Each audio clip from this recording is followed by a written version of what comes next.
Hallelujah. സ്തോത്രം. ദൈവത്തിന് മഹത്വം.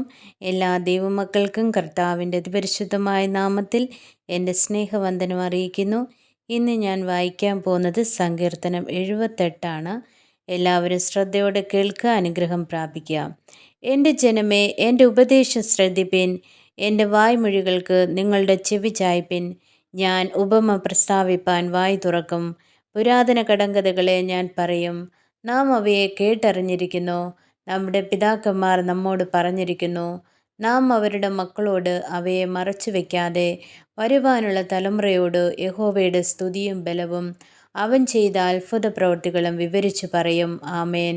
അവൻ യാക്കോബിൽ ഒരു സാക്ഷ്യം സ്ഥാപിച്ചു, ഇസ്രായേലിൽ ഒരു ന്യായപ്രമാണം നിയമിച്ചു. നമ്മുടെ പിതാക്കന്മാരോട് അവയെ തങ്ങളുടെ മക്കളെ അറിയിപ്പാൻ കൽപ്പിച്ചു.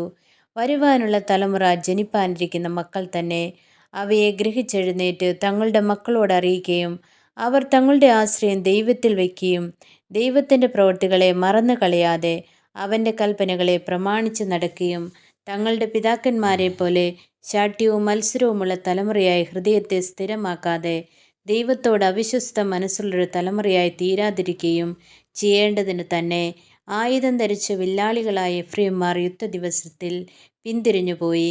അവർ ദൈവത്തിൻ്റെ നിയമം പ്രമാണിച്ചില്ല, അവൻ്റെ ന്യായപ്രമാണത്തെ ഉപേക്ഷിച്ച് നടന്നു. അവർ അവൻ്റെ പ്രവൃത്തികളെയും അവരെ കാണിച്ച അത്ഭുതങ്ങളെയും മറന്നുകളഞ്ഞു.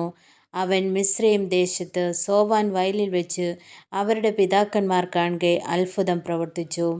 അവൻ സമുദ്രത്തെ വിഭാഗിച്ചു, അതിൽ കൂടി അവരെ കടത്തി. അവൻ വെള്ളത്തെ ചിറ പോലെ നിൽക്കുമാറാക്കി. പകൽ സമയത്ത് അവൻ മേഘം കൊണ്ടും രാത്രി മുഴുവനും അഗ്നിപ്രകാശം കൊണ്ടും അവരെ നടത്തി. ഹല്ലേലൂയ. സ്തോത്രം. ആമേൻ, ആമേൻ, ആമേൻ.